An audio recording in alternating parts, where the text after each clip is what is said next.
جہاں لاکھوں عوام ان کو سنتے ہیں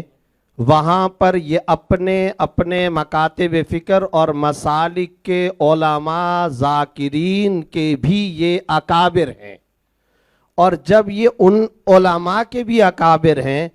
تو وقت آ گیا ہے، ضرورت اس بات کی ہے کہ اپنے زیر انتظام چلنے والے مکاتب، دینی مدارس اور اپنے اداروں اور اپنے خطباء کے باقاعدہ کورسز رکھے جائیں فقہ الخلاف سے متعلق، یہ اکابر باقاعدہ ان کو تعلیم دیں۔ حق اور باطل کا اختلاف کہاں ہوتا ہے، صواب اور خطا کا کہاں پر اختلاف ہوتا ہے، کفر اور اسلام کا اختلاف کون سا ہوتا ہے۔ ہمیشہ تبلیغ کے لیے فضائل ہوتے ہیں، مسائل تبلیغ کی چیز نہیں ہوتے، بالکل بنیادی بات ہے۔ کوئی جا کر تراویح کے مسئلے بیان کرنا، کوئی جا کر کے مسائل بیان، یہ تبلیغ کی نہیں، تبلیغ کی چیز فضائل ہے۔ تو بنیادی طور پر ان اکابر کی خدمت اقدس کے اندر ایک گزارش تو یہ ہے کہ اپنے ذاکرین، اپنے علماء، اپنے ماتحت چلنے والے اداروں کے ذمہ داران کے سامنے اختلاف کی نوعیت کس طرح اور کس انداز میں بیان کرنے کی ضرورت ہے، اس کو لازمی طور پر کورسز کی شکل میں بیان کیا جائے۔ مذہبی اختلاف اتنا خطرناک نہیں ہوتا جتنا رویوں کا اختلاف بڑا مسئلہ بنا دیا کرتا ہے۔ ایک گزارش۔ دوسری گزارش یہ ہے، ہمارے ہاں، میں اس حکومت کے حوالے سے بات نہیں کرتا ہوں، اس میں کئی سب بہت اچھی کوششیں کاوشیں بھی ہوئی ہیں، پچھلی کئی حکومتوں کے اندر ہم نے یہ دیکھا رسمیات پر بہت زیادہ زور دیا جاتا ہے۔ پچھلے وفاقی وزیر صاحب ایک مرتبہ کراچی تشریف لائے، محرم سے پہلے وہی ایک لگی بندھی ایک فہرست ہوتی ہے، اخباروں میں دے دی جاتی ہے، فلاں فلاں ذاکرین، فلاں فلاں علماء کے فلاں فلاں ضلعوں میں داخلوں پر پابندی۔ میں نے کہا وزیر صاحب یہ آج کا جنگ اخبار ہے، آپ اس جنگ اخبار کی فہرست کو دیکھ لیں، اس میں کئی ایسے علماء کے مختلف ضلعوں میں داخلوں پر پابندی ہے جن کے انتقال کو بھی 20-20 سال گزر چکے، آج ان کے خیرپور میں داخلے پر پابندی ہے، آج ان کے پنجاب کے فلاں ضلع میں داخلے پر پابندی ہے۔ ہوتا کیا ہے، محرم آیا، پرانی فہرستیں نکالو، پریس کے حوالے کرو۔ تو میں نے کہا وفاقی وزیر صاحب چائے وائے یہاں بہت اچھی ہوگی، کھانا وانا سلاد ولاد بہت اچھا ہوگا، آئیے ذرا یہ کریں، رسمیات ہوتے ہیں، جیسا کہ ایک پروگرام ہم نے یہ بھی کرنا ہے، شیڈول میں ایک چیز یہ بھی ہے، برائے کرم درد دل کے ساتھ، کوڑھن کے ساتھ، غم کے ساتھ، فکر کے ساتھ، امت کی رہنمائی کے لیے اور مسئلے کو حل کرنے کے لیے فریقین کے تنازعات کو حل کرنا، یہ ہے ریاست وقت اور حکومت وقت کی بنیادی ذمہ داری۔ دو باتیں۔ تیسری اور آخری بات یہ، امن اور پیس ہر ایک کی ضرورت ہے۔ بقول مولانا علی میاں صاحب رحمۃ اللہ علیہ کے،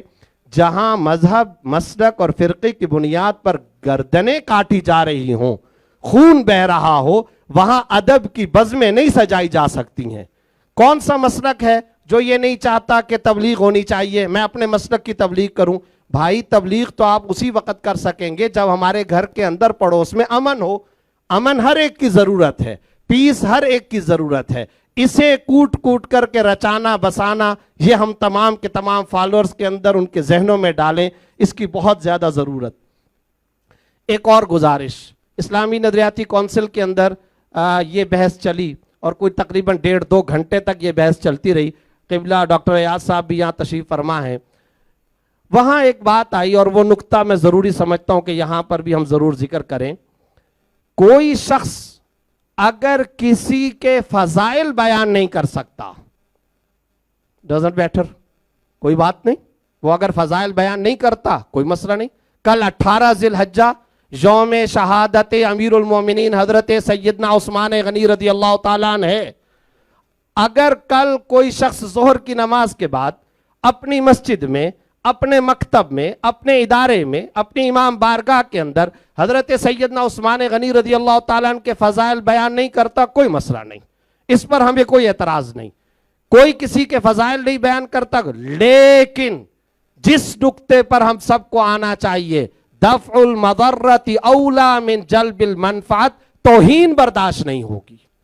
کوئی شخص اشارتاً یا کنایتاً اہل بیت اطہار کی شان میں، حضرت علی رضی اللہ تعالیٰ عنہ کی شان میں، ائمہ کی شان کے اندر، اسی طرح معصومین کی شان کے اندر، اسی طریقے سے حضرت حسن، حضرت حسین رضی اللہ تعالیٰ عنہما، ان کی شان میں ادنا درجے کی اشارتاً یا کنایتاً گستاخی یا بے ادبی کا مرتکب ہوتا ہے، یہ برداشت کے قابل نہیں۔ اور ہم جب یہ بات کر رہے ہیں تو پھر ساتھ ساتھ ہمارا جائز اور منصفانہ مطالبہ یہ بھی ہوگا، کروڑوں سنی عوام کا یہ بھی مطالبہ ہوگا کہ حضرت ابوبکر صدیق رضی اللہ تعالیٰ عنہ، ام المومنین حضرت عائشہ صدیقہ رضی اللہ عنہا، حضرت عمر رضی اللہ تعالیٰ عنہ، حضرت عثمان غنی رضی اللہ تعالیٰ عنہ، حضرت امیر معاویہ رضی اللہ تعالیٰ عنہ مجمعین، ان حضرات کی شان کے اندر بھی ادنا درجے کی اشارتاً یا کنایتاً بھی گستاخی نہیں ہونی چاہیے۔ اور دیکھیں ساری اہل علم شخصیات ہیں، یہ وہ منصفانہ ڈیمانڈ اور حکم اور مطالبہ ہے جو اللہ نے قرآن کریم میں وَلَا تَسُبُّوا الَّذِينَ يَدْعُونَ مِن دُونِ اللَّهِ فرما کر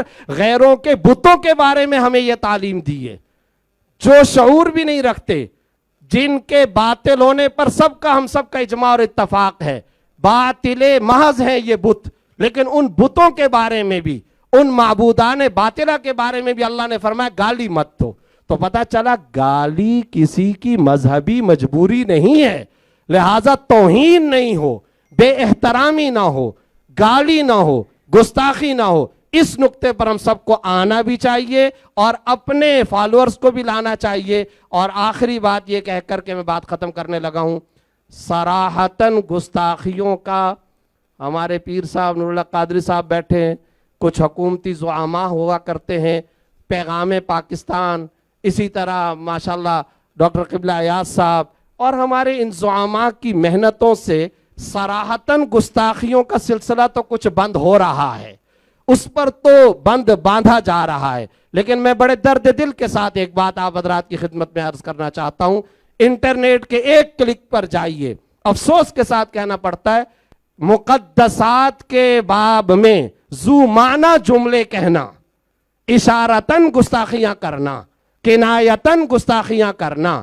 اور پیچھے کچھ واقعات کا پس منظر کا اشارہ کر کر کے اس طریقے سے گستاخیاں کرنا، اس کا ایک سلسلہ دراز ہوتا چلا جا رہا ہے۔ برائے کرم اس نقطے کی طرف بھی ہم سب کو متوجہ ہونا چاہیے۔ گالی کسی کی مذہبی مجبوری نہیں ہے، بے احترامی کوئی اہل بیت کی شان کے اندر نہ کرے، بے احترامی کوئی صحابہ کرام کی شان کے اندر نہ کرے۔ جب تک یہ کام نہیں ہو سکتا اس وقت تک اتحاد امت کی روح ہم پیدا نہیں کر سکتے۔ اگر اس کا مغز اور اس کا حقیقی فلسفہ ہمیں پیدا کرنا ہے تو اس کے یہی اصول ہیں، یہی نقوش ہیں۔ اللہ تعالی ہمیں عمل کی توفیق عطا فرمائے۔ وآخر دعوانا